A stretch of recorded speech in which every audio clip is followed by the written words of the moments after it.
Adriano Araújo, eu sou o criador desse projeto. Criei o Coragem.com com o objetivo de compartilhar histórias inspiradoras de pessoas que podem nos ajudar a enfrentar situações e momentos difíceis na vida. O Coragem.com é um podcast, é um canal no YouTube. Lá você vai encontrar essas histórias e vai encontrar outros temas que eu tenho certeza que vai ser inspirador para vocês. O Coragem.com ele tem um canal no YouTube, chama Coragem.com, Instagram, Coragem.com, você escreve ponto por extenso, tá? E você vai poder mandar mensagem pra gente, poder compartilhar, tirar dúvidas e até se você quiser ou tiver interesse, pode contar sua história aqui pra gente e poder, de repente, inspirar outras pessoas a enfrentar suas situações e seus problemas. Hoje a gente vai contar a história de Flávia Mereciano, que vai falar um pouco sobre a sua experiência, né, na maternagem atípica. Tenho certeza que vai ser um episódio bem interessante. Então começando, eu queria lhe agradecer, né, agradecer a sua vinda. Eu sempre digo que é um ato de altruísmo poder contar a história, compartilhar enfim, dizer que realmente eu fico, é um sentimento de gratidão, poder, cada vez que eu posso, conversar com alguém e colher as histórias e ouvir histórias. Eu penso que a minha profissão é uma profissão que, para além da questão da medicina, tem muito disso, né, do encontro de pessoas e de histórias, né, e isso realmente é algo que eu sou muito grato, porque eu sei que isso faz uma diferença muitas vezes na vida de muitas pessoas. Então, a ideia, né, de você estar aqui é essa, porque eu sei que você tem uma história de coragem, né, no exercer da maternidade. E é isso, eu queria que você pudesse contar essa história pra gente, como é que foi, como é que tem sido, né, esse exercício da maternidade na sua vida. É um momento bem diferente para mim, esse que eu estou vivendo aqui, nessa sala com o senhor, porque é a primeira vez que eu vou falar. Né? Eu tenho uma larga conversa, um dialeto muito gostoso nas minhas redes sociais com minhas seguidoras, são mais de 60 mil, porém eu nunca consegui verbalizar o diagnóstico, como aconteceu, como eu superei, né? Como eu venho superando, porque é todo dia. Então, antes de você iniciar, eu queria que você se apresentasse primeiro, porque aí me chamo Ana Flávia Barros Mereciano e hoje a minha maior missão é o maternar atípico. Entendi. E o que é o maternar atípico? Então, eu me descobri nessa nova missão, né? É o quebrar do filho esperado, né? E o receber de todo o coração o filho especial, né? Com muito cuidado com esse termo especial, porque a gente sabe que todo filho ele é especial, mas em seu sentido amplo, o meu filho tem condições, tem características que requer que eu tenha um olhar mais atento, requer que eu e o pai abra mão de mais coisas para estarmos a favor dele, né, à disposição dele. 100%, doutor Adriano. 100%. 100%. Que é uma coisa, eu diria, difícil, né? O exercício da maternidade, o ter filhos, na verdade, é um exercício que muita gente tem a dificuldade de exercer. Imagina isso. Né?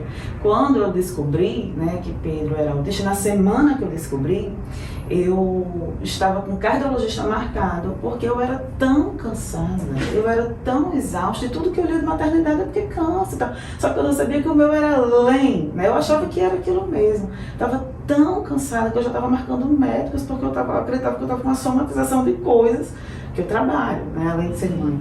E eu disse, Bruno, eu não estou mais aguentando, que é meu marido. Eu estou muito cansada, meu coração está disparando. Porque eu achava que aquele acordar, que era 15 vezes durante a noite. Eu dormia, acordava, não era o acordar normal, mas como a gente vê nas redes sociais, a mãe não dorme, eu achava que aquilo que eu estava vendo era normal aqui. Eu não enxerguei nada, o amor, né, eu sonhei muito para ser mãe. Meu filho foi extremamente planejado.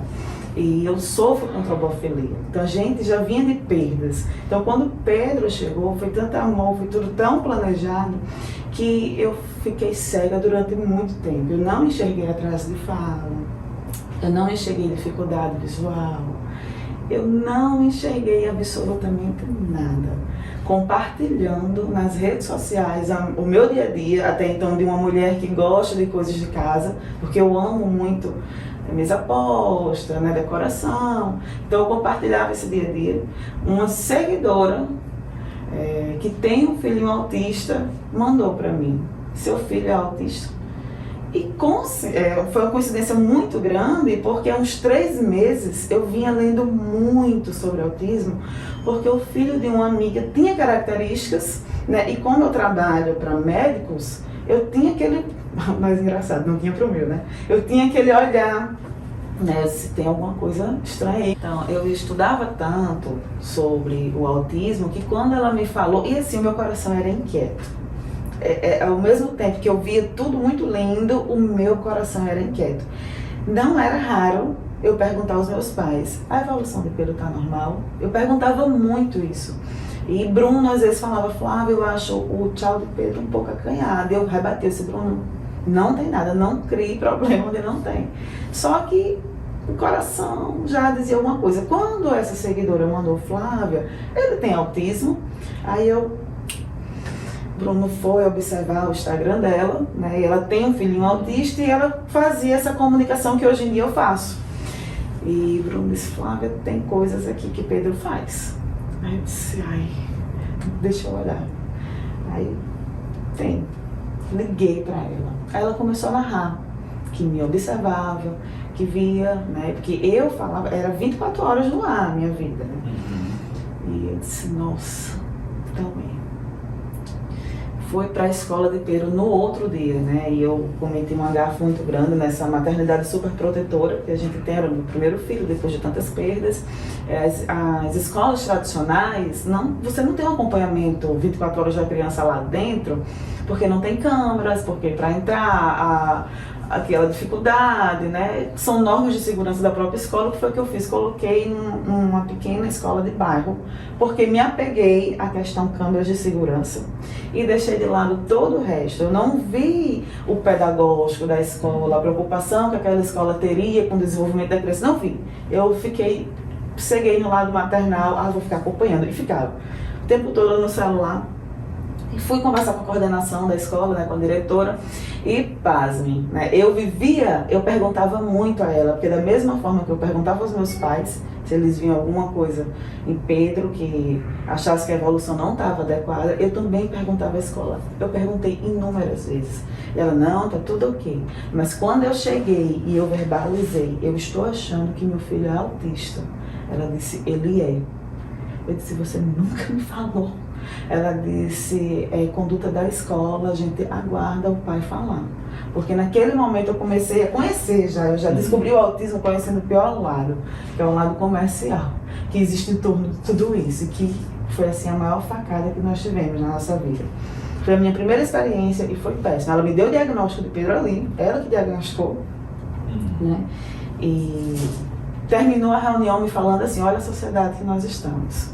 Ela terminou a reunião e disse assim: muitas pessoas me perguntam, porque ela tem uma filha linda, ela disse: muitas pessoas me perguntam por que eu não tenho outro filho, já que eu tenho uma filha tão bonita. Deus me livre, só o que tem no mundo é menina autista. Eu não quero um problema desse para minha vida. Ela tinha acabado de me dar o diagnóstico do meu filho. Eu saí de lá, essa palavra dela ecoou em mim, acho que por 1 ano. Sabe? E isso que me levou, doutor Adriano, aos pouquinhos e hasteando essa bandeira, sabe? Hoje eu levanto a bandeira. Quando eu falei com essa moça que mandou a mensagem para mim perguntando se Pedro era autista, eu disse a ela que não, né? Eu não enxergava o autismo em Pedrinho, porque de fato, como ele tem muita intimidade comigo e o autismo dele é leve, passava despercebido muitas coisas. E o amor então cega, literalmente. Ele me olha nos olhos, para mim, né? Ele olhava nos olhos. Ele atende quando eu chamo, para mim. Ele atendia quando eu chamava. Mas eu disse a ela: olhe, se meu filho fosse autista, eu, dentro de Natal, seria a maior bandeira de conscientização sobre isso. E apesar de ter perdido contato com essa pessoa, porque são muitas seguidoras, eu não tenho como criar. E na época ela foi bem assim invasiva, ela fez grupo no WhatsApp comigo, com o a gente morrendo, sabe? A gente não aguentava falar. Que quando eu cheguei da escola, eu fui estudar, né? A gente vai direto pro Dr. Google, não tem pra onde correr, falar em São Médico, mas a gente vai, né? E eu comecei a ver vídeos de como era o comportamento, e teve um assim que foi feito pra mim, sabe? Era Pedro brincando, ele tinha um hábito de brincar com o carrinho, porque na maioria, se você for ler, é assim, a criança vira o carrinho e rola, na maioria, né? Só que Pedro tinha um comportamento diferente, ele deitava, puxava o carrinho para perto do rosto dele e ficava passando assim, ó. E ele ficava horas fazendo isso, eu achava lindo, e eu filmava isso, dizia que ele era louco por carro, quando na verdade ele já estava dentro de de um movimento repetitivo ali. E quando eu vi essa criança no vídeo dessa família, fazendo aquele movimento, sabe? O momento do aniversário parecia Pedro, o parabéns é um momento muito chocante para alguns autistas, e para o meu filho também. Aí o mundo, sabe, caiu. Eu gosto de usar essa expressão. O mundo caiu, sabe? Eu deitei no chão da garagem da minha casa, eu não chorava, doutor Adriano, eu urrava, sabe? Eu gritava. Porque tudo que eu tinha lido, assim, 99% do que eu lia é de que autista é sinônimo de invalidez. Você tem um filho autista, acabou. Não tem mais vida social, não pode morrer, porque o filho jamais, entendeu? Então, assim, e a vivência foi horrível, né? Os primeiros meses foi muito difícil, porque eu tinha esse... É um luto, né? Eu tinha essa certeza de que acabou, né? Eu tenho um filho inválido agora, ai meu Deus, como é que vai ser? Né? Bruno, vamos se organizar aqui, muda tudo. Até a gente sair do contexto literal e viver, né? A vivência me mostrou o oposto. Como eu trabalho com rede social, né? Eu fui para o Instagram, né? E fui buscar famílias que tratavam de conscientização no Instagram, aí foi meu grande norte, sabe? Não só achei famílias, eu tinha uma visão de que o autismo era tão incapacitante que eu fui buscar mães, mas eu encontrei os próprios autistas falando, médicos autistas dando seus relatos, e aquilo ali foi me confortando, né? E eu senti uma vontade muito grande de unir essa minha facilidade em falar nas redes sociais, essa minha facilidade em falar, eu tive uma vontade muito grande de unir isso à conscientização. Então tudo do que eu absorvi, né, eu tento hoje, tudo que eu senti que me acolheu, eu tento colocar nas minhas redes sociais hoje para levantar essa bandeira de que não desistir, que aceitar o luto é muito difícil de se entregar, é muito diferente de se entregar ao luto. Exatamente. É uma dor que no início incapacita, de fato, mas que depois levanta de uma forma inexplicável. Eu tenho forças hoje que eu não sei de onde eu tiro, doutor Adriano. Às vezes eu estou muito cansada. Às vezes eu preciso estar com meu filho durante o dia. Se ele adoecer, não vai para a escola. Então eu tenho que estar com ele durante o dia. Eu tenho que acompanhar nas terapias e eu tenho que trabalhar depois que ele dorme. Então assim, eu tiro forças de onde eu não achava que tinha. E isso é o amor. E é a sua primeira pergunta. E isso é o maternar atípico. É uma dedicação que eu descobri que eu tenho que ter, e que o melhor de tudo, eu descobri que eu tenho forças para isso, sabe? Essa entrega. Isso. Né? E que muitas mães se perdem nesse caminho, na dor, né? Entrega, as terapias é bem complexo. E essa força vem de onde, Flávia? O que é que você percebe, de onde é que ela vem? Eu tenho um suporte bom. O pai de Pedro é muito presente. Então, quando eu caí, ele levantou no início. Tanto eu como ele, a gente tem próximo da gente autismo na família, em amigos. Então, ele meio que já era preparado. Então, o Bruno me levantou muito. E até hoje, assim, quando eu estou muito cansada, ele dá o suporte. Ele sabe que o meu trabalho exige muito de mim, eu tenho que estar concentrada, né? Então, ele me ajuda muito, muito, muito nesse aspecto. E eu respeito as mães que são sozinhas, porque sem apoio é muito difícil, porque é desgastante. Quando você está literalmente esgotada, dá com uma criança que, na maioria das vezes, são hiperativas, né? É muito difícil. Então eu acho que a minha maior força é na minha unidade familiar, que é estabelecida e se preparou para viver o mundo, né, terra, falando assim, junto comigo. Então, eu acredito que seja daí. E, doutora Adriana, não vou tirar de mim o mérito, né? Eu quis viver a maternidade. Né? Eu convivo hoje com relatos de inúmeras mães e eu vejo que muitas refugiam, não posso porque trabalho. Então vai para a terapia, não sabe nem o que acontece com o filho na escola. Mas eu não me permito. Se eu estou na chuva, nesse aspecto, foi para mim me olhar por completo. Então eu tenho uma conexão muito grande com o Pedro, porque eu escolhi ter. Porque eu vejo que é muito mais fácil não ter essa conexão quando você vive a maternidade atípica. Você pode delegar para babá, você pode delegar para os avós, é o caminho mais curto. Agora, encarar, então, você tem que ter o seu próprio eu muito fortalecido, sabe? A fase do choro, a fase da dor, ela tem que ser vivida para que você, eu gosto muito de usar uma expressão que é bem clichê, mas que caracteriza muito a vida da mãe que descobre um autista, que tem um filho autista, que é o ressurgir das cinzas, o fênix. Você está no raso. Você está no raso porque você está dentro de uma sociedade que incapacita seu filho. Tudo que vem não vai dar para nada. Né? E depois você tem que fazer essa curva, você tem que subir. Essa é a segunda vez que a Fênix aparece aqui. Mas essa porque no relato passado a personagem, a pessoa, ela falou sobre a Fênix também. Porque de fato é uma figura que remonta nessa coisa de você renascer, de você ressurgir da dor. Né? Da dor. E é interessante porque na figura mitológica da Fênix é um pássaro, e eu não sabia disso, eu fui estudar depois que ela falou. É um pássaro que ele carrega cargas muito pesadas, não é só a coisa do surgir das cinzas, ele carrega cargas muito pesadas, e na história da mitologia ele diz que ele carregava até elefantes. Ele está tão exausto. É uma exaustão extrema, né? Que ali ele se entrega, ele se acaba. Né? E ao mesmo tempo a força interior dele faz com que ele desbrave. Isso de certa forma realmente remonta ao que é o humano, né? O ser humano, assim, né? Na história da humanidade isso é muito forte.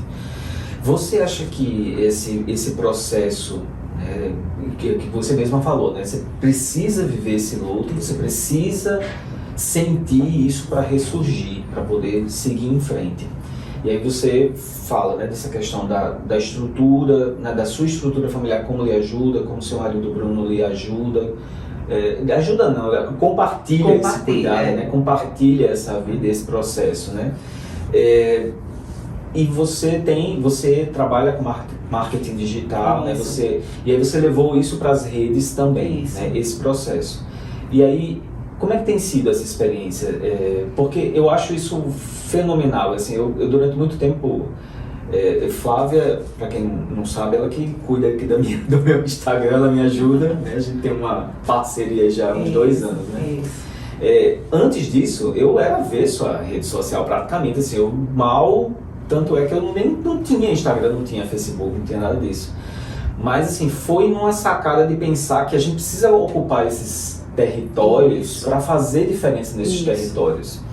Porque a gente vê tanta violência, tanta coisa descabida dentro desse campo, que eu me senti, agressividade, eu me senti impelido a isso, assim, e aí essa é a minha missão que eu tenho nesse aspecto também. Como é que tem sido essa vivência para você? Tem sido maravilhoso. Já que o senhor falou, né, realmente, em nossa primeira conversa quanto cliente profissional, eu falo para todos os clientes isso. No início, a gente vai entrar numa fase de namoro, né? Eu vou conhecer como é o senhor, o seu jeitinho. Quando eu captar a sua essência, eu vou começar como hoje de fato é, né? Eu mando, e graças a Deus tudo que eu mando é sempre muito bem aprovado. Raramente se tem algum conteúdo que o senhor pede para eu alterar.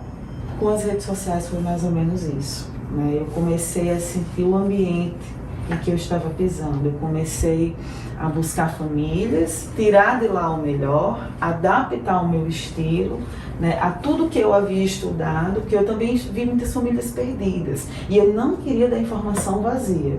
Eu queria dar o autismo e o tratar, né, aquele comportamento inadequado e o melhor remanejamento para aquilo. Então eu sempre dou a dificuldade e a solução. Eu sempre mostro o momento de angústia e o momento bom. Então eu estruturei a informação que eu passo. Então hoje o feedback que eu tenho das minhas redes sociais é de que eu estou ajudando. Todos os dias, não só um, nem dois, nem três comentários, eu não consigo responder a todos, né? Graças a Deus. E o único feedback que eu recebo é esse: Flávia, muito obrigada. Eu não imaginava como contornar o autismo do meu filho. Situações adversas a gente não encontra. Os profissionais são poucos que tratam o autismo. Então as clínicas são super lotadas. Essas famílias não têm a orientação que deveriam ter. E muitas recorrem à internet. A internet tem um poder enorme de conscientização. Então, não só eu, mas eu também faço questão de compartilhar lá no meu perfil os próprios autistas que falam, muitos autistas que falam, das mais variadas profissões, que falam do dia a dia deles lá. Então, com o único intuito de ajudar e levar esse acolhimento que eu senti falta, foi pouquíssimo onde eu consegui encontrar, sabe, esse retorno de orientação que me desse um norte positivo, né? Era só aquela questão de validez, dificuldade, sofrimento, acabou tudo, né? E eu quis fazer o oposto. Então no meu Instagram vai ser difícil você encontrar um momento de dificuldade dentro do autismo que não tenha uma solução. Porque o meu intuito é só ajudar, é acolher, é confortar, é oferecer o que eu não tive no início. E é muito importante isso, porque na verdade, eu achei interessante essa palavra que você falou, do contornar, né? Porque na verdade no cuidado, muitas vezes a gente não encontra soluções, a gente encontra cuidado, acolhimento, respeito, né? E a gente vai buscando alternativas a isso. Né? Então, e isso eu acho que é muito interessante, porque assim, naquela fala inicial daquela pessoa da escola que você fala, desse olhar que ela, né, infelizmente trouxe nesse sentido, a gente vê que é a antítese disso, né, que dessa coisa do que é o cuidado e do que a gente busca nesse sentido. Isso. Né? Ali o que ela fez foi o retrato da maioria da sociedade, que é autista mesmo, não vai mudar nada, deixa a coisa solta andar, né? Essa é a visão, infelizmente, da maioria das pessoas. Recentemente, Pedro precisou fazer um ensaio fotográfico. Quando eu cheguei lá, eu senti que o fotógrafo não entendia nada, sabe? Uma impaciência, né? E eu fazendo de conta que não estava entendendo nada, porque o pai é mais, sabe? Se ele percebeu alguma coisa, Bruno age. Então, assim, a sociedade não está preparada, não. Então, a gente, em todos os meios que eu tiver, está propagando essa conscientização. Apesar de tudo, né? A gente está no século XXI, Isso. Né? A gente já tem uma história tão longa de exclusão, de preconceito, Isso. e a gente ainda é muito difícil, né? As Eu pessoas... não sei se o senhor soube, mas semana passada um pedagogo trabalha com crianças especiais, foi a público, teve uma repercussão enorme a nível nacional, ele limitando ele num bar com um recurso usado para estimular crianças autistas. Eu sou um autista, batendo com ele, então assim, desmerecendo ele da classe que oferece o cuidado, né? Desmerecendo, porque a pedagogia é muito importante para a vida da criança autista. Então, é essa sociedade que nós vivemos, né? Pessoas que visam, em grande maioria, o financeiro, mas esquece que por trás daquele autista tem uma família. Ninguém é autista só. Por trás daquela criança que ainda não entende o que está acontecendo com ela, tem uma família que está sofrendo, que está se estruturando, que está mudando toda a rotina para estar ali. Então, é uma sociedade que não respeita. Né? O próprio Instagram está passando por mudanças para coibir a agressividade. As pessoas estão muito agressivas. É verdade. Né? O escrever deixou, a famosa, tem a língua afiada, o dedo afiado, as pessoas estão muito agressivas. Então, assim, a gente tem que ter muito cuidado com o que fala. Né? Mas graças a Deus, na minha vivência, né, com autismo dentro das redes sociais, que eu só consegui falar abertamente, hoje eu falo de autismo, está com uns 8 meses, não faz tanto tempo não, porque eu precisei amadurecer dentro de mim, eu precisei estar segura. Eu nunca falei, por exemplo, como eu descobri o autismo de Pedro, eu precisei estar segura para poder falar. E tem que ser assim, né? Não dá pra você entrar no para não fraquejar. Porque quem está descobrindo já está naquele momento de dor, aí eu vou ficar sofrendo, mostrando um lado que não é 100% isso. É o início, é isso. Sabe? Depois vem, sabe? E é importante também dizer que não é uma fórmula mágica, né? Isso não quer dizer que essa forma que você encontrou é a mais correta, é o único caminho. E que cada pessoa precisa encontrar a sua forma de lidar, né? Exatamente. A sua forma de lidar, consciente de que naquele momento dos filhos autistas crianças, nós somos os braços, as olhos, as pernas dele. Então a gente tem que agir, porque o tempo é ouro para eles, né? O estímulo precoce, quanto antes eles estiverem melhor. Então, assim, eu sou muito a favor de viver o luto, de sentir aquela dor. Você tem que amadurecer aquilo dentro de você, você tem que saber o que você está vivendo, botar o pé no chão, mas você não pode esmorecer ali, porque você tem que agir. Essa semana mesmo eu coloquei um texto falando, eu ia chorando para as clínicas, mas eu ia porque eu sabia que ele precisava, porque eu estudei. Quando você receber um diagnóstico, você tem que estudar.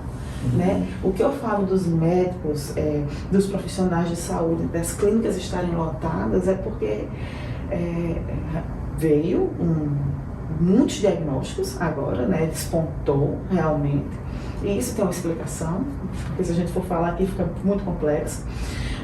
E eles não têm tempo de instruir as famílias como deveria. Os profissionais todos, não só médicos, terapeutas, os pedagogos, todos, fono, não tem como.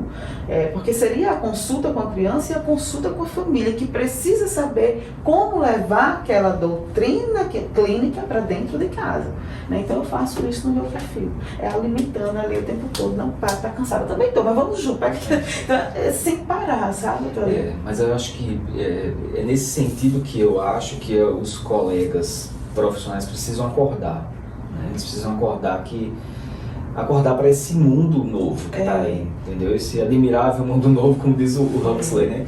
Assim, acordar que eles precisam dar esse suporte, e se não é possível fazer dessa forma, que se criem perfis, que se criem, como você estava falando, a internet está aí, o Dr. Google, como você disse, eu acho isso ótimo, porque as pessoas têm acesso à informação, e aí, assim, só o cuidado de buscar a qualidade da informação, é por isso que eu digo, a gente precisa ocupar esse território. Exatamente. Porque essa qualidade da informação vai ser diretamente proporcional à ocupação desse território. Exatamente. De pseudo especialistas que vão falar coisas que às vezes não entendem o que estão falando. Doutor Adriano, tem médicas, pediatras, não estou falando de imunoglobulina Gene 3, que mandam para mim, siga essa mãe.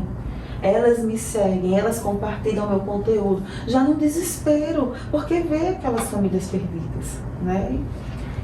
E não tem tempo, né? E às vezes não tem esse jogo de cintura que, por exemplo, eu tenho, que o senhor tem, mas tem que ter. A comunicação, tem que ter um jogo de cintura. E aí elas indicam muito o meu perfil, por essa questão as próprias, já aconteceu de uma médica pediatra, recebeu o diagnóstico do filho autista, aceitou, porque viu no meu perfil que tem que aceitar sofrendo e tem que agir, né? E entrou em contato para solicitar os terapeutas que Pedro faz o tratamento. Muito embora isso não é indicado, porque é muito personalizado o tratamento do autismo. Claro, com certeza. Isso vai depender de muitas questões, são muitas variáveis ali, né?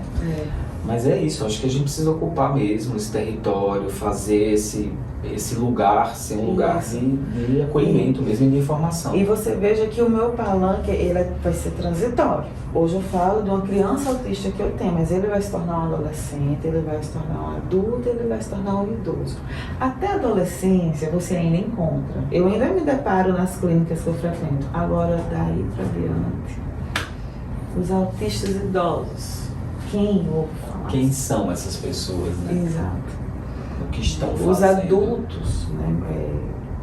os pais de autistas que se descobrem autistas depois do diagnóstico dos filhos. Pois é, mas é interessante você falar isso, porque isso é um grande drama que eu, na clínica, percebo e vivo, né? Assim, famílias com adultos portadores, né, do espectro, né, do autismo, espectro autista, e a família não sabe o que fazer com, né? Ele, como você fala, né, criança e adolescente, ele visitava uma instituição, fazia um tratamento, mas ele depois não encontra lugar, não tem lugar, não tem orientação, sabe?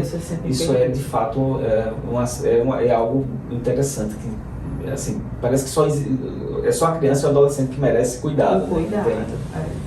É muito complexo, doutor Adriano. E o que está por trás daquele autismo também, né? Sempre tem um pai ou uma mãe que também é autista e não sabe, teve uma vida de dilemas, ou é autista ou está dentro do fenótipo ampliado, acho que é assim que chama, e não sabem. E os dilemas que ele vive dificultam o tratamento daquela criança. Talvez esse final de semana uma colega, uma amiga da adolescência me mandou uma mensagem, então num grupo na verdade, falando de que alguma pessoa que ela conhecia já adulta, tinha recebido o diagnóstico, já adulta, e estava lá num dilema, sem saber o que fazer com isso e tal. E aí eu falei justamente isso para ela: olha, eu acho que mais importante do que o diagnóstico é que ela consiga um lugar para acolhimento, para que ela consiga entender o que isso significa. Exato. Porque o rótulo em si, ele faz mais mal do que bem. Né, assim, essa coisa esse diagnóstico em si, eu não acho, ele é importante, a gente precisa saber o que fazer com isso. Mas só o rótulo em si, só isso, é muito pouco. Né? Assim, a gente não pode esbarrar nisso. Então, e eu até dizendo para ela, então ele precisa procurar uma psicoterapia, ele precisa tentar entender o que é isso, né? Que características são essas. Eu até estava dizendo para ela, o espectro, isso não é uma doença, isso é uma condição. Isso é uma condição. Isso pode se tornar uma doença dependendo do que você faz com isso. Exatamente. E dependendo da gravidade que isso, né, invade na vida. Exatamente. Né? Por isso que até se chama transtorno invasivo do desenvolvimento, o tanto que isso invade. Né? Então, é muito importante, por isso que eu acho, Flávia, isso que você está colocando muito importante. Essa forma de lidar, o acolher, o que fazer com isso, o estar aberto, como você falou, né? Se abrir para isso, né? Acolher para seguir em frente. Eu acho que essa é a postura interessante, né? Difícil, foi bem difícil, mas não é raro eu e Bruno estar no carro e falar: se a gente tivesse outro filho, acho que a gente nem saberia como ser pai de uma criança típica. Bruno falando: Flávio, acho que seria tão fácil porque a nossa vida é regrada, né? A gente se torna autista, né? Porque você sabe que o autista ele tem um apego a uma rotina, né? Então o horário é muito importante. A repetição dos fatos semanais é muito importante para o conforto daquela criança, para não entrar no nível de ansiedade, depressão e tudo mais. E a gente absorve isso, né? Hoje eu e Bruno é da hora que acorda, da hora que dormir, 100% programado. Né? E a manutenção no final de semana da quebra da rotina semanal. Então a gente vive realmente. Quando eu falei aqui 100%, é isso. As palavras se atropelam para explicar a dimensão do cuidado que é, sabe, doutor Adriano? Tanto é que quando o senhor me fez o convite, eu não ensaiei nada, não perguntei nada. Eu teria intimidade para perguntar, doutor Adriano, quer mandar umas perguntinhas que vai fazer? Deixa fluir. Né, para que seja tão sincero como aquilo que eu posto nas minhas redes sociais, o dia a dia. Exatamente. O dia a dia. Exatamente. E assim, é meio a antítese desse mundo muito moderno que a gente vive, né? Porque na verdade a gente vive hoje um mundo do narcisismo, né? Assim, as pessoas elas estão muito autocentradas no sentido de um hedonismo mesmo, assim, de um prazer próprio, que esse altruísmo pelo outro, esse altruísmo pelo cuidar, né? O ter um filho, independente de uma paternagem, de uma maternagem atípica, né? O ter um filho é um ato de altruísmo, você está ali e você vai viver em função de alguém durante um tempo e talvez pelo resto da vida. E eu vejo que muita gente não está disposta a isso. Muita gente não está disponível para isso, sabe? e tem uma postura muito narcisista mesmo, e inclusive na decisão de não ter filhos. Isso. Né? Muitas pessoas têm tomado essa decisão, assim, essa fala não é uma fala crítica, assim, eu só estou analisando o fato, né? Não é uma fala crítica, eu respeito as pessoas que não querem ter filhos. Mas eu digo assim, por outro lado, de certa forma, e isso é uma fala não minha, mas de pessoas que estudam a contemporaneidade, eles falam que muito disso tem a coisa do narcisismo mesmo, de uma escolha narcísica pela carreira, uma escolha narcísica pela vida mesmo mais individual, né? De construir uma individualidade mais forte. E ter filhos hoje, para muitas pessoas, realmente não faz muito sentido. Né? Doutor Adriano, eu confesso que quem tem esse raciocínio, se chegar para mim e perguntar, eu apoio. Porque o raciocínio já está formado. É muito pior aquela pessoa que quer viajar ao mundo, que quer investir na carreira, pelo contexto social em que vivemos. Então, tem que ser mãe. Aí tem um filho, mas é o que eu falei, né? Aí delega essa criança. E a gente tem outros tipos de problema, né? Uma criança abandonada, negligenciada. Então, assim, eu até apoio. Se esse for o raciocínio, então que siga a sua vida, não comprometa a vida de um inocente. Exatamente. É aquela história de assumir a escolha, né? Exatamente. Se você faz uma escolha, assuma a consequência de sua escolha. Eu não sei se é porque a maternidade, para mim, né, se deu de uma forma muito... Né, eu tenho que agir, eu tenho que participar, eu não tenho opção. Eu não sei o que é uma criança dormir a tarde toda. Meu filho precisa ser estimulado a tarde toda, eu não sei o que é isso. Eu não sei o que é curtir o filho numa apresentação do Dia das Mães, eu não sei o que é levar para fazer judô, eu não sei, porque ele tem dificuldade de entender comandos, ele tem dificuldade com a interação social, o cérebro dele ainda está muito jovem, né? Precisa amadurecer muito essas partes cerebrais dele. E eu acredito que se você tem o dom da maternidade, ok, mas se você não tem, não se aventure, porque o comprometimento é muito sério.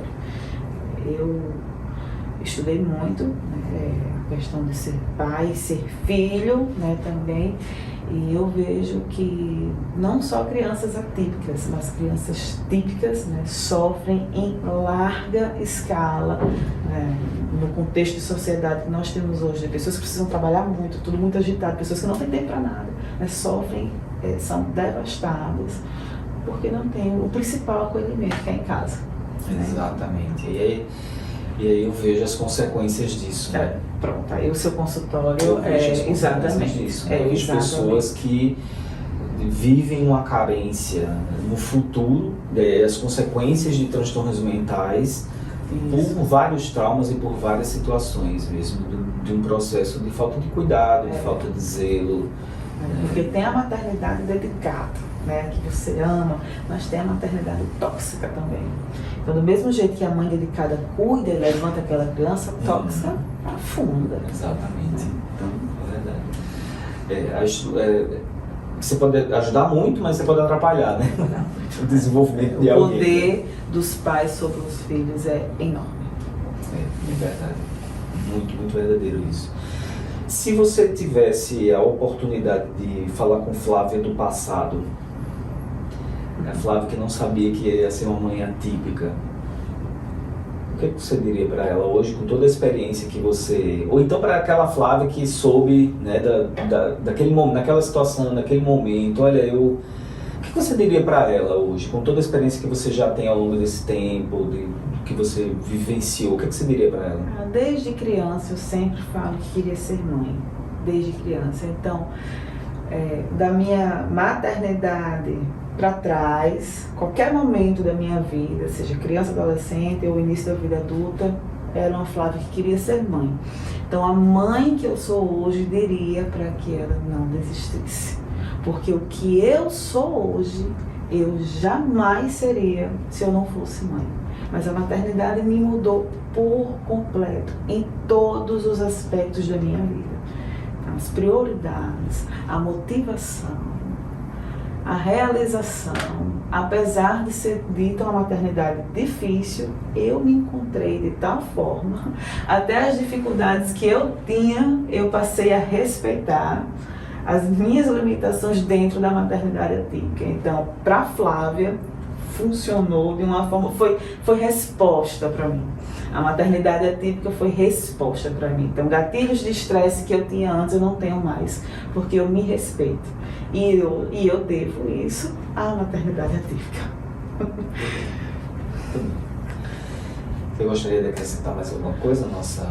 Não, doutor Adriano, eu gostaria de lhe agradecer, né, por ter me enxergado como uma mãe, né, não como profissional, como uma mãe que pudesse vir aqui estender um pouco mais o meu discurso, né, de cuidado e acolhimento, principalmente quando você está dentro da maternidade atípica. Enquanto vida eu tiver, enquanto meu filho me permitir falar sobre isso, porque eu vou entender se um dia ele optar por não, eu quero levantar essa bandeira, eu quero conscientizar as pessoas para que facilite o caminho a ser percorrido. Eu não quero esbarrar, eu não quero que as pessoas esbarrem nas pessoas que eu esbarrei, né, da ganância dentro do universo autístico, né, da exclusão, da falta de consciência, da falta de sensibilidade.